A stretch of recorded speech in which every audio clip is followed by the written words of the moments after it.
Salve, salve galera! Chegando aqui com o programa de análise do último dia de teste de pré-temporada da Fórmula 1 em 2022, atividades no Bahrein, 3 dias de pista em Sakhir e tivemos o atual campeão mundial liderando o último dia de testes com o tempo mais rápido, inclusive, das atividades no Bahrein. Max Verstappen, piloto holandês da Red Bull, foi o cara dominante aí nesse último dia, sabadão de teste de pré-temporada em Sakhir. A gente vai analisar tudo o que aconteceu lá no deserto parenito. Para isso, eu tenho o Guilherme Longo comigo, com um parêntese, né, Guilherme? Tem uma hora extra aí que pode nos complicar, como aconteceu ontem, só que dessa vez a gente avisa de maneira prévia, né, Gui?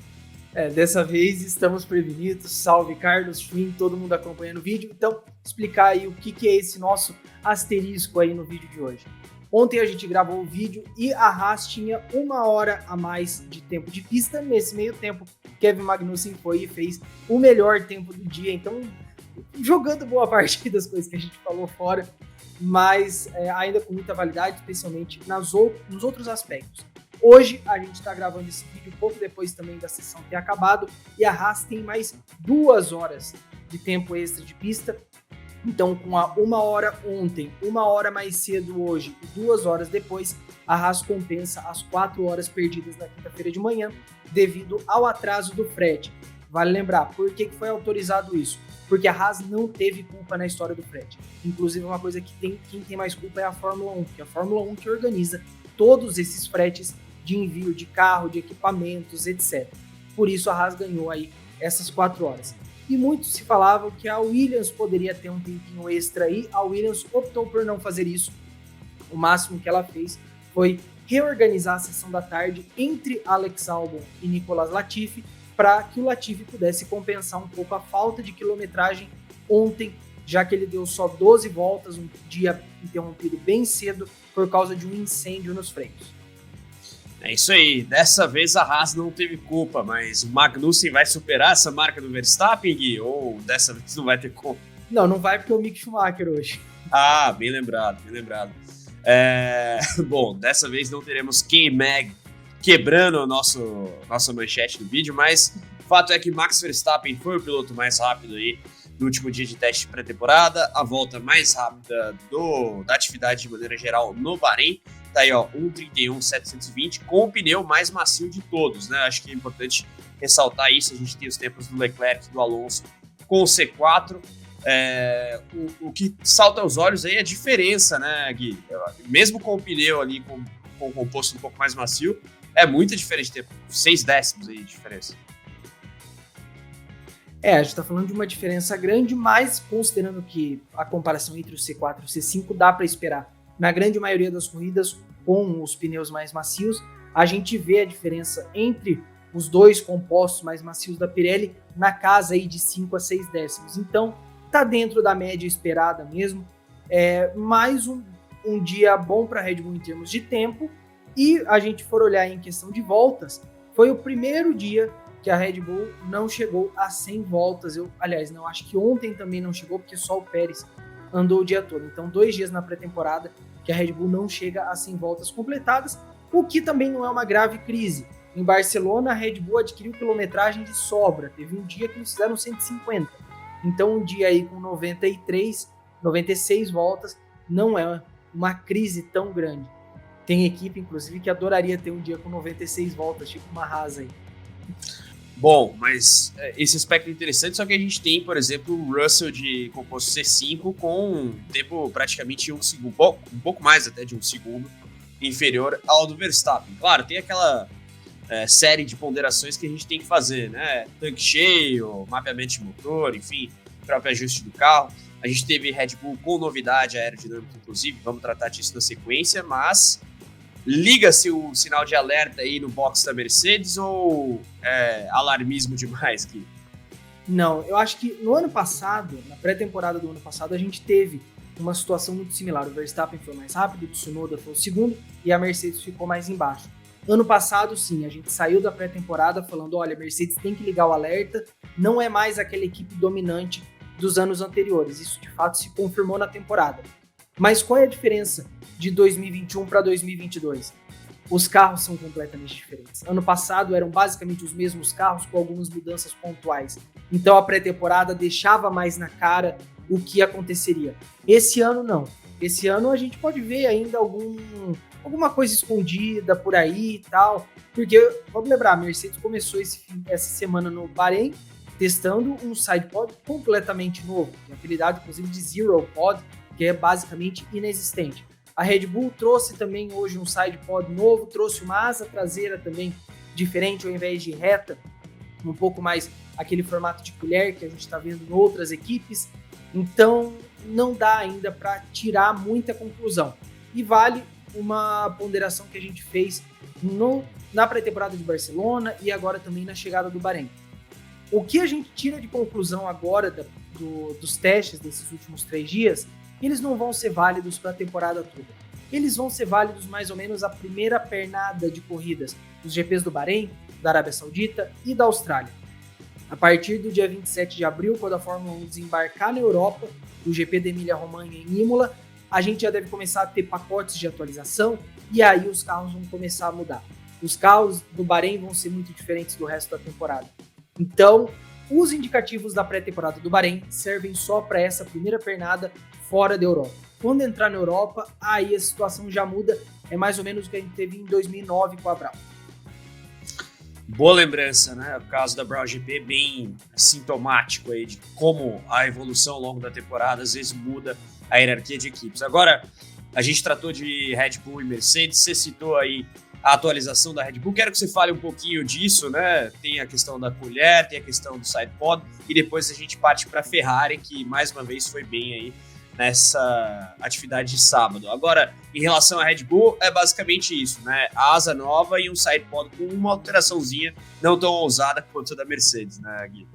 É isso aí, é um sidepod um pouquinho menor, a gente pode inclusive, não dá para chamar de uma mudança de filosofia é o que a Mercedes trouxe, que tinha um sidepod notável e aí vai para uma coisa minimalista. O da Red Bull é mais um refinamento, é mais trabalhar em cima do que já tem, tentar otimizar o que já foi apresentado nos dias anteriores. E pelo que a gente viu em termos de rendimento, tem dado certo. Qual que é a principal função aí desse novo sidepod e tal? A carenagem ela é um pouco mais apertada, as peças ficam um pouco mais compactas, e obviamente a gente sabe qual é o objetivo principal disso. A Red Bull foi a única equipe que estava pedindo um aumento do peso mínimo de 15 quilos. Então a gente sabe que a Red Bull está bem acima do peso mínimo, de agora 798 quilos. Então a Red Bull vai começar a compactar um pouco mais o carro nessas próximas etapas para diminuir o peso. Porque quanto menos peso, mais rápido você consegue ir. A gente não tem a conta no Bahrein, mas lá em Barcelona se baseava mais ou menos assim, de 10 quilos a mais de carro, 3 décimos a mais no tempo de volta. É coisa, hein? É coisa pra caramba. Então, qualquer quilo que você diminua aqui e ali é útil. E vale a lembrança, né? Tem que diminuir o quilo, mas sem perder o equilíbrio do carro como um todo. Então, tem que ser tudo muito bem pensado. É isso aí. Bom, atualizações da Red Bull devidamente abordadas. A gente já falou bastante do sidepod, Zero Pod da Mercedes, né? Inclusive, rendeu algumas polêmicas aí, mas ao que indica, tá tudo dentro das regras e o Christian Horner, pelo menos a priori, não vai reclamar. Agora, vamos falar da Ferrari. Independentemente do Verstappen ter liderado aí essa última sessão e ter feito o tempo mais rápido dos testes do Bahrein, a Ferrari, desde Barcelona, na verdade, vem mostrando bastante consistência, solidez. Um carro, como eu costumo dizer, que parece ser bem parido, né? E com alguns conceitos bastante agressivos. E ao que tudo indica, mostrando velocidade e também confiabilidade, né, Gui? A gente teve, só para passar para a galera, o Leclerc em segundo lugar com tempo de 1:32.415 com os compostos C4, que são uma gama mais dura do que o Verstappen usou na sua volta mais rápida, né, Gui? Uma coisa que dá para falar do carro da Ferrari é que ele parece ser muito equilibrado. A gente, inclusive, olhando assim na reta, quando aparece, né, na transmissão, a Ferrari não parece sofrer tanto com o porpoising, ou pelo menos em comparação com o Barcelona, conseguiu dar uma reduzida. A gente não vê mais tanto o carro tremendo. Em comparação com outros pilotos, o Gasly foi um caso que viralizou. O Gasly, cara, parecia um carro andando numa rua de paralelepípedo, de tanto que a cabeça dele tremia. E a gente já viu alguns pilotos falando questão de dores na lombar, etc. O que deve ser uma tônica aí dessas primeiras etapas, enquanto o porpoising não for de fato solucionado. Mas a Ferrari parece que encontrou o equilíbrio. E o próprio Binotto já tinha falado em Barcelona que talvez a Ferrari tinha superado esse problema. Então, esse pode ser um dos pontos chaves aí desse começo de temporada. Superar o porpoising sem comprometer a performance aerodinâmica é fundamental. Porque vamos lembrar, a gente tem o efeito solo implica nos carros cada vez mais próximos do chão. E isso causa o porpoising, essa proximidade muito grande entre assoalho e chão. Como é que você diminui o porpoising? Você aumenta a altura do carro, né? A gente volta a falar do rake igual ao ano passado. Só que aí, quanto mais longe do chão, menos efeito solo, menos performance aerodinâmica. Então é um comprometimento estranho que as equipes têm que ter aí. Ou aumenta a altura do carro e perde um pouco de performance, mas ao mesmo tempo deixa piloto e equipamentos em segurança, ou você deixa tudo muito próximo e arrisca tudo e mais um pouco. Você arrisca machucar o piloto, você arrisca quebrar uma suspensão, você arrisca quebrar qualquer coisa. A Ferrari parece que está se encontrando em relação a isso, e por isso que a gente vem destacando que é uma potencial candidata dessa temporada aí.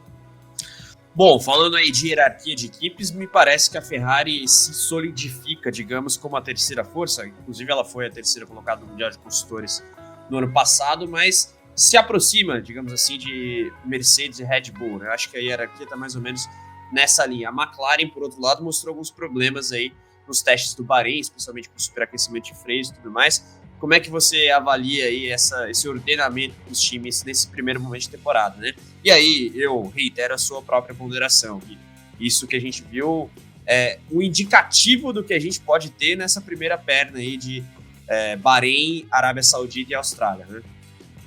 Eu acho que tá difícil de desgrudar Mercedes, Ferrari e Red Bull. Eu acho que é um bolo aí que tá bem formadinho entre as três. O Hamilton veio hoje com esse papo de que a Mercedes não está em condição de lutar por vitórias, mas a gente já viu isso em anos anteriores. Hamilton falando isso, Toto Wolff falando isso. Chega na primeira corrida, pole position. Então, a gente trata as coisas que a Mercedes fala com toda aquela cautela que a gente tem que tratar. Por isso eu coloco ainda as três equipes no mesmo patamar.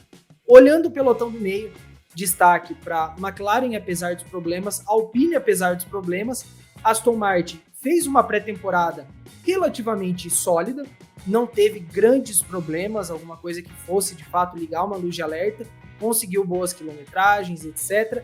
E a AlphaTauri, que parece que pode ser uma candidata aí a essa ponta do pelotão do meio também. O Gasly hoje de manhã impressionou, 91 voltas em 4 horas. O cara fez quase um GP do Bahrein e meio, acho que mais até que isso. Então, impressionante aí a performance da AlphaTauri, não só hoje, mas nas duas pré-temporadas como um todo. E aí ficam as dúvidas, né? O Williams está mais próximo do pelotão do meio, está mais próximo do fundo do grid. Eu acho que está um pouco mais próximo do pelotão do meio hoje, enquanto a Alfa Romeo e Haas aparentemente seguem no fundo do grid. Vamos esperar para ver se de fato a briga pela lanterna vai ser entre Alfa Romeo e Haas, né? O Williams aparentemente está um pouquinho melhor de fato. Agora, você citou aí as equipes do pelotão intermediário, eu vou focar nelas nesse presente momento. Daqui a pouco a gente tem novidades da McLaren para trazer para a galera, inclusive. Mas o terceiro colocado do teste de hoje foi Fernando Alonso, na parte final já da sessão lá em Sakir. Ele conseguiu um bom tempo aí, 1:32.698 com o composto C4. Dá para dizer que a Alpine melhorou bastante do teste de Barcelona para o teste do Bahrein, né, Gui? Pô, isso aí sem dúvidas. A Alpine precisava melhorar consideravelmente em relação ao Barcelona, e o que tudo indica conseguiu. Teve aí uma pré-temporada boa, não digo sólida, porque teve lá sua cota de problemas, e é aí que eu coloco uma interrogação. A gente volta a destacar a questão do motor da Alpine. A Renault desenvolveu um motor pensando em performance em cima de confiabilidade, e a gente já viu que o motor do Alonso, inclusive, pegou fogo em Barcelona, teve problemas de motor aí nessa semana do Bahrein. Fica a dúvida, porque do que adianta você ter um motor rápido, se ele vai ficar quebrando sempre, se você vai ficar trocando o motor, largando mais atrás, etc, etc. Então, uma ponderação importante que a gente tem que prestar atenção na Alpine para essas primeiras etapas. E essa foto aí tem bastante título mundial, hein? Carlos Sainz pai e Fernando Alonso lado a lado. Agora, tratando aí do pelotão intermediário ainda, a McLaren foi um destaque negativo, digamos, dessa atividade aí do Bahrein, né, nos últimos 3 dias por conta dos problemas de superaquecimento, mas foi bem em Barcelona. Vamos ver como é que o time de Walker chega pro GP Bahreinita. Agora, tem uma notícia que eu acho mais do que interessante, que vale a pena a gente repassar pra galera. Duas, inclusive, né? Então, vamos que vamos. Manda bala, Gui. Mas vamos começar com aquela que é um pouco mais gritante, mais do momento. Quem acompanha aí o noticiário nos últimos dias sabe, Daniel Ricciardo testou positivo para Covid-19 ontem, e aí fica aquela dúvida. Ricciardo vai correr o GP do Bahrein? Ricciardo não vai correr o GP? A McLaren tem esperança de que sim, o Ricciardo vai estar no grid semana que vem. Só que aí tem aquela dúvida, né? Ele testou positivo ontem, quanto tempo ele vai seguir testando positivo até ele ser liberado? Então a McLaren já começa também a olhar para as laterais, ver o que pode acontecer, e aí surge a lista dos pilotos que podem substituir o Ricciardo. A gente já sabia de 3. Nick De Vries e Stoffel Vandoorne são os reservas da Mercedes e que divide ali com a McLaren, e o Paul di Resta, que é também um dos reservas da McLaren, caso a turma da Mercedes não possa. Porém, surgiu nesse sábado um quarto nome, e que eu acho que deixou todo mundo aí de orelha em pé, esse que está na foto, Oscar Piastri, atual campeão da Fórmula 2, e que é piloto reserva e testes da Alpine para 2022. A Alpine chegou a um acordo com a McLaren. Caso a Alpine não precise do Piastri e a McLaren esteja precisando de um piloto reserva e nenhum dos outros está disponível, o Piastri seria o escolhido para ocupar uma das vagas da McLaren. E isso se torna mais importante na semana que vem, porque a tendência é que a Mercedes não tenha nenhum dos seus 2 pilotos, nem De Vries e nem Vandoorne, e o de Resta também, em teoria, não estará no Bahrein na semana que vem. Então, caso o Daniel Ricciardo não participe do GP semana que vem, a tendência é que a vaga seja ocupada por Oscar Piastri. Interessante notícia, né? A gente fala aí da galera que chega da Fórmula 2, o Piastri foi muito bem na temporada passada, não à toa, foi campeão da categoria de acesso aí, digamos assim. É um cara muito bem reputado, tá num cargo, digamos assim, bom, que é o reserva da Alpine, mas se pintar uma oportunidade seria muito legal vê-lo a bordo da McLaren. Mas, claro, a gente tem que esperar para ver a situação do Daniel Ricciardo. Agora, vamos tratar rapidamente da segunda notícia, que envolve aí o time de Walking, que também é interessante e também envolve um jovem, né? É isso aí, a McLaren tá contratando piloto à torta e à direita, mas agora nesse sábado também anunciou um grande nome da Indy, inclusive para o seu programa de desenvolvimento da Fórmula 1. Colton Herta, então, agora é o mais novo nome que integra, né, a equipe de Walking. O Herta vai participar como piloto de testes e de desenvolvimento da Fórmula 1. Vamos lembrar, a McLaren tem a sua equipe na Indy e tem um piloto da equipe própria na Indy que busca uma vaga na Fórmula 1 no futuro próximo, que é Pato O'Ward. E agora teria aí 2 nomes do automobilismo norte-americano que vão tentar de um jeito ou de outro roubar uma vaga da McLaren aí nesses próximos anos.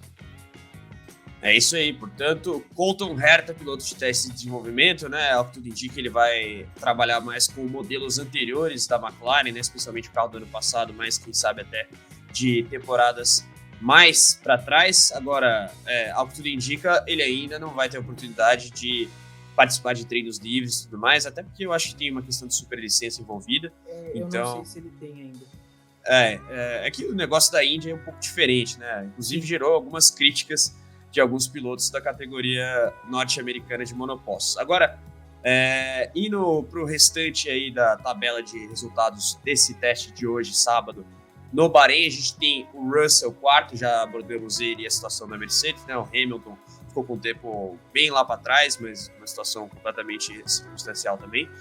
Bottas, você citou o Alfa Romeo, tempo razoável, 1:32.985, né? A gente teve o Verstappen com 1:31.720, então o Bottas 1 segundo e 2 décimos aí mais ou menos atrás, com o composto C3. Coitado, que foi do céu pro inferno em 30 segundos, né? Porque ele fez essa volta aí, e aí depois foi pro pau, travou o carro na 4ª marcha e causou uma das bandeiras vermelhas aí da sessão. Coitado do Bottas, o cara não tem 1 minuto de folga, 1 minuto para comemorar, colocou ali, naquela hora ele estava em quarto ainda, o Alonso não tinha feito a volta que colocou ele em terceiro. Colocou em 4º lugar e perdeu o carro. É isso aí, a tabela subsequente vocês veem na tela, né? Tsunoda, Pérez, Schumacher. O Pérez, inclusive, liderou o trecho da manhã, né, Gui? Eu queria que você falasse um pouquinho sobre o que a gente teve no período matutino, por favor. O período aí da manhã foi um pouco mais tranquilo. A gente teve o Sérgio Pérez na ponta, pegando aqui o tempo dele, 1:33.105, que é o tempo mesmo que ele terminou, já que ele não andou na parte da tarde. Em segundo, Guan Yu Zhou com a Alfa Romeo, 1:33.959. Em terceiro, Pierre Gasly, 1:34.865. Vale uma lembrança, né? A tabela hoje de classificação é bem grande. Só 2 equipes não trocaram de pilotos ao longo do dia. A McLaren, que obviamente escalou o Norris para o dia todo por causa da sua situação do Ricardo, e a Alpine, que escalou o Alonso para o dia todo, porque eles fizeram o oposto, né? Geralmente as equipes que dedicam dias inteiros para os pilotos fazem isso no começo e o último dia divide. A Alpine inverteu, dividiu no primeiro dia e aí Ocon andou ontem o dia todo e Alonso o dia todo hoje. Mas assim, relativamente tranquilo, a gente teve, se eu não me engano, uma bandeira vermelha só, tô até confirmando aqui.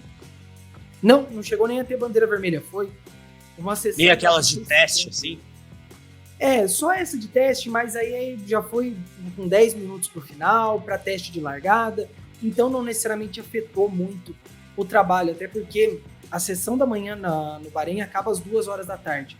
Então, auge do calor, as condições de pista já não são favoráveis para fazer volta rápida, então meio que até ajuda, sabe? Você coloca o carro na pista, mas não tem aquela obrigação de estar fazendo simulação de corrida ou de classificação. Bom, no mais, alguma notícia que tenha saltado aos olhos aí nesse sábado de teste de pré-temporada do Bahrein, Gui? Acho que a gente fez um boletim bem completo aqui. Tem alguma coisa que você gostaria de acrescentar? Não, mais isso aí mesmo, a questão dos blefs, né? A gente viu o blefe comentei já o Hamilton. Mercedes, mas tem também o blefe da Red Bull pelo outro lado, né? Que não é nenhuma notícia de hoje, é de ontem à noite, mas vale destacar que a gente não chegou a comentar, né? Uma declaração que surgiu no boletim da Red Bull. Deixa eu pegar só quem falou aqui. Foi a Red Bull que publicou, hein? Não foi jornalista que... Pode falar. Pela própria Red Bull em seu site, uma declaração do Guillaume Coquian, que é um dos diretores técnicos, chefe de engenharia, aliás, da equipe. Ele disse basicamente o seguinte: a Red Bull nem tentou ser rápida e mesmo assim foi rápida. Tá tão bom o carro assim? Porque a gente vê a Mercedes tá blefando, falando, não vamos lutar por vitórias. A Red Bull talvez esteja blefando pelo outro lado. A gente tá tão bom que não precisa nem tentar para ser rápido. É tipo o Palmeiras, perde, mas joga bem. Excelente comparação. De fato, houve essa declaração aí do dirigente que o Gui mencionou. Ele é chefe de engenharia de corrida da Red Bull.